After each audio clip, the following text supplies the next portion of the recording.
Micro finance ಕಿರುಕುಳಕ್ಕೆ ಯುವಕ ಆತ್ಮಹತ್ಯೆಗೆ ಶರಣಾಗಿದ್ದಾರೆ. ಮನೆಯಲ್ಲೇ ನೇಣು ಬಿಗಿದುಕೊಂಡು ಯುವಕ ಆತ್ಮಹತ್ಯೆಗೆ ಶರಣಾಗಿರೋ ಘಟನೆ ದಾವಣಗೆರೆ ಜಿಲ್ಲೆ ನ್ಯಾಮತಿ ತಾಲೂಕಿನ ಮಾಚಿಗೊಂಡನಹಳ್ಳಿಯಲ್ಲಿ ನಡೆದಿದೆ. 24 ವರ್ಷದ ಯಶವಂತ ನಾಯ್ಕ ಆತ್ಮಹತ್ಯೆ ಮಾಡಿಕೊಂಡಿರುವ ಯುವಕ ಮುತ್ತೂಟ್ ಪಿನ್ಕಾರ್ಪ್ ಫೈನಾನ್ಸ್ ನಲ್ಲಿ ಬರೋಬ್ಬರಿ 5 ಲಕ್ಷ ಸಾಲವನ್ನ ಪಡೆದಿದ್ದ. ಸಾಲ ಕಟ್ಟದಿದ್ರೆ ಮನೆ ಜಪ್ತಿ ಮಾಡ್ತೀವಿ ಅಂತ ಹೆದರಿಕೆಯನ್ನ ಹಾಕಿದ್ರು, ಬೆದರಿಸಿದ್ರು. ಇದಾಗ್ತಾ ಇದ್ದಂತೆ ಫಿನಾನ್ಸ್ ಸಿಬ್ಬಂದಿ ವಿನಯ್ ಲೋಹಿತ್ ಗಣೇಶ್ರಿಂದ ಕಿರುಕುಳ ಕೊಟ್ಟಿದ್ದಾರೆ ಅನ್ನೋ ಆರೋಪ ಕೇಳಿ ಬರ್ತಾ ಇದೆ. ಪರಿಣಾಮ ಡೆತ್ ನೋಟ್ ಬರೆದಿಟ್ಟು ನೇಣಿಗೆ ಶರಣಾಗಿದ್ದಾನೆ ಯಶವಂತ ನಾಯ್ಕ. ಕೇವಲ 24 ವರ್ಷ.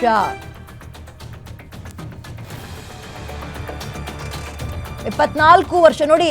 ಈ ಮೈಕ್ರೋ ಫೈನಾನ್ಸ್ ಗಳ ಹಾವಳಿ ಸರ್ಕಾರ ಏನೇ ಕ್ರಮ ತಗೊಂಡ್ರು ಕೂಡ ಅದು ಫೇಲ್ಯೂರ್ ಆಗ್ತಾ ಇದೆ. ಗೊತ್ತಿಲ್ಲ ಯಾಕೆ ಅಂತ. ಅಂದ್ರೆ ಸುಮ್ಮನೆ ಆದೇಶವನ್ನ ಹೊರಡಿಸ್ತಾರೆ, ಯಾವುದು ಕೂಡ ಜಾರಿಗೆ ತರ್ತಿಲ್ಲ ಅನ್ನೋದು ಗೊತ್ತಾಗ್ತಾ ಇದೆ. 5 ಲಕ್ಷ ಸಾಲ ಮಾಡಿದ್ದಾನೆ, ಯಾವ ವಿಚಾರಕ್ಕೆ ಮಾಡಿದ್ರೋ ಗೊತ್ತಿಲ್ಲ.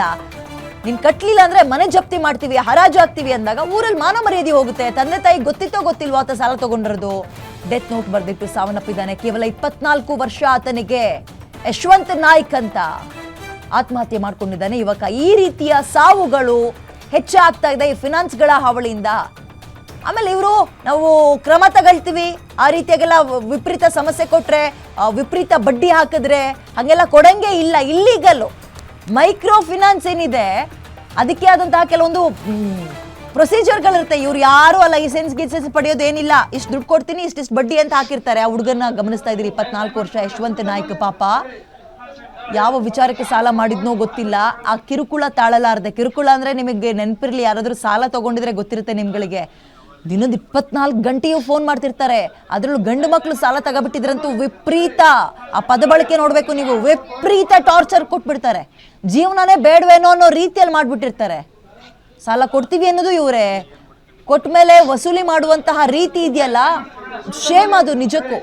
ಇದಕ್ಕೆ ಸರ್ಕಾರ ಕ್ರಮ ತಗೊಳ್ತೀವಿ ಅಂದ್ರು, ತಗೊಂಡ್ರು ಅದು ಏನ್ ಪ್ರಯೋಜನ ಆಯ್ತೋ ಗೊತ್ತಿಲ್ಲ. ಅನ್ಯಾಯವಾಗಿ 24 ವರ್ಷದ ಯಶವಂತ ನಾಯ್ಕ ಡೆತ್ ನೋಟ್ ಅನ್ನ ಬರೆದಿಟ್ಟು ಸಾವನ್ನಪ್ಪಿದ್ದಾರೆ.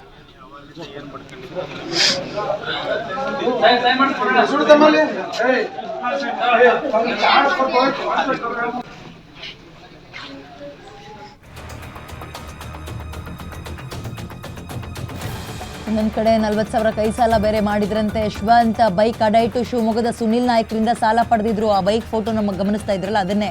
ಸಾಲ ಕಟ್ಟದ ಹಿನ್ನೆಲೆ ಮನೆಗೆ ಬಂದು ಆ ಸುನಿಲ್ ನಾಯ್ಕ ಗಲಾಟೆ ಮಾಡಿದ್ರಂತೆ. ಖಾಸಗಿ ಫಿನಾನ್ಸ್ ಮತ್ತು ಸುನಿಲ್ ನಾಯ್ಕ ಇಬ್ಬರ ಕಿರುಕುಳಕ್ಕೆ ಬೇಸತ್ತು ಆತ್ಮಹತ್ಯೆಗೆ ಶರಣಾಗಿದ್ದಾರೆ ಎನ್ನುವಂತಹ ಮಾಹಿತಿ. ನ್ಯಾಮತಿ ಪೊಲೀಸ್ ಠಾಣೆಗೆ ಯಶವಂತ ನಾಯ್ಕ ತಾಯಿ ದೂರನ್ನ ಕೊಟ್ಟಿದ್ದಾರೆ. ಮಗನನ್ನ ಕಳ್ಕೊಂಡಿದ್ದಾರೆ, ನೋವಿರುತ್ತೆ. ಕೇಸ್ ದಾಖಲಿಸಿಕೊಂಡು ವಿಚಾರಣೆಗೆ ನ್ಯಾಮತಿ ಪೊಲೀಸರು ಮುಂದಾಗಿದ್ದಾರೆ. 2 ಕಡೆ ಸಾಲ ಮಾಡಿದ್ರು. ಕೈ ಸಾಲ ಅಂದ್ರೆ ಸದ್ಯಕ್ಕೆ ಇಷ್ಟು ದುಡ್ಡು ಕೊಟ್ಟಿರಿ, ಇದನ್ನ ಅಡ ಇಟ್ಕೊಳ್ಳಿ, ಪ್ಲೆಡ್ಜ್ ಮಾಡಿರ್ತೀನಿ ನಾನು, ಗೋಲ್ಡ್ ಪ್ಲೆಡ್ಜ್ ಮಾಡ್ತೀವಲ್ಲ ಆ ರೀತಿಯಾಗಿ ವೆಹಿಕಲ್ಸ್ನೇನಾದ್ರೂ ಅಡ ಇಡೋದು. 40,000 ಇಸ್ಕೊಂಡಿದ್ದಂತೆ. ಬಹುಶಃ ಇದೇ ಬೈಕ್ ಇಟ್ಟಿದ್ರು ಏನೋ. ಮೋರ್ ಡೀಟೇಲ್ಸ್ ನನ್ನ ಕಲೀಗ ಮಲ್ಲಿಕಾರ್ಜುನ್ ನೀಡ್ತಾರೆ. ಮಲ್ಲಿಕಾರ್ಜುನ್, ಈ ಮೈಕ್ರೋ ಫೈನಾನ್ಸ್ ಗಳ ಹಾವಳಿ ಏನೇ ಕ್ರಮ ತಗೊಂಡ್ರು ಯಾಕೆ ತಡೆಯಕ್ ಆಗ್ತಾ ಇಲ್ಲ? ಏನಾಯ್ತು? ಯಾವಾಗ ಆಗಿರೋ ಘಟನೆ? ಅವರ ಫ್ಯಾಮಿಲಿ ಏನ್ ದೂರು ಕೊಟ್ಟಿದ್ದಾರೆ ಈಗ? ವಿದ್ಯಾ, ಈ ಘಟನೆ ಆಗಿರ್ತಕ್ಕಂಥದ್ದು ಸಂಜೆ ಆಗಿರ್ತಕ್ಕಂಥ ಏನಂತಂದ್ರೆ, ಮೈಕ್ರೋ ಫೈನಾನ್ಸ್ ಅವರಿಗೆ ಸರ್ಕಾರ ಏನೇ ಆದೇಶ ಮಾಡಿದ್ರು ಕೂಡ ಇವರಿಗೆ ಏನು ಕಟ್ಟಲ್ವಾ ಅಥವಾ ಕಾನೂನು ಏನೇ ತಂದ್ರು ಕೂಡ ಇವರಿಗೆ ಯಾವುದೇ ರೀತಿಯಾದಂತ ಅಪ್ಲೈ ಆಗಲ್ವಾ ಅನ್ನೋ ಒಂದು ಅನುಮಾನ ಕಾಡ್ತಾ ಇದೆ ಈ ಘಟನೆ ನೋಡಿದಾಗ. ಅದರಲ್ಲೂ ಪ್ರಮುಖವಾಗಿ ದಾವಣಗೆರೆ ಜಿಲ್ಲೆ ಮಾಚಿಗೊಂಡನಹಳ್ಳಿ ಗ್ರಾಮದ ಯಶವಂತ್ ನಾಯ್ಕ್ ಅಂತ ಏನಿದ್ದಾರೆ, ಇವರೊಂದು ಮೈಕ್ರೋ ಫೈನಾನ್ಸ್ ನಲ್ಲಿ ಹಣವನ್ನು 5 ಲಕ್ಷ ಅಮೌಂಟ್ ಅನ್ನು ತೆಗೆದುಕೊಂಡಿರ್ತಕ್ಕಂಥದ್ದು. ಈ ಸಂಬಂಧಪಟ್ಟಂತೆ ಆಗುತ್ತೆ. ಆದ ನಂತರದಲ್ಲಿ ಕಂತು ಕಟ್ಟುವಂತ ವಿಚಾರ ಬಂದು ಸ್ವಲ್ಪ ಡಿಲೇ ಆಗ್ತಾ ಹೋಗುತ್ತೆ.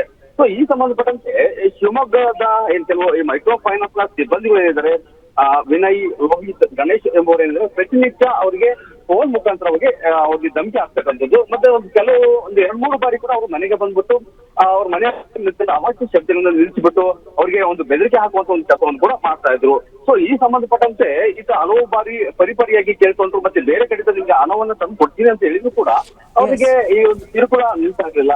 ಸೊ ಈ ಸಂಬಂಧಪಟ್ಟಂತೆ ಈತ ಏನಿದ್ರೆ ಮತ್ತೆ ಒಂದು ಬೈಕ್ ಅನ್ನು ಕೂಡ ಮಾರಿ 40,000 ಅಮೌಂಟ್ ಅನ್ನು ಇಟ್ಕೊಂಡಿರ್ತಾನೆ. ಈ ವಿಚಾರದಲ್ಲಿ ಕೂಡ ಆತನಿಗೆ ಮಾನಸಿಕವಾಗಿ ಮತ್ತು ದೈಹಿಕವಾಗಿ ಕಿರುಕುಳ ಆಗ್ತಿರುತ್ತೆ. ಸೊ ಎಲ್ಲಾ ಒಂದು ಕಿರುಕುಳಕ್ಕೆ ಬೇಸತ್ತಂತಹ ಯಶವಂತ ನಾಯ್ಕ ಏನಿದ್ದಾರೆ, ಮನೆಯಲ್ಲಿ ನೇಣು ಬಿಟ್ಕೊಂಡು ಒಂದು ಆತ್ಮಹತ್ಯೆ ಮಾಡ್ಕೊಂಡಿರ್ತಕ್ಕಂಥದ್ದು. ವಿದ್ಯಾ, ಧನ್ಯವಾದ ಡೀಟೇಲ್ಸ್ಗೆ ಮಲ್ಲಿಕಾರ್ಜುನ್.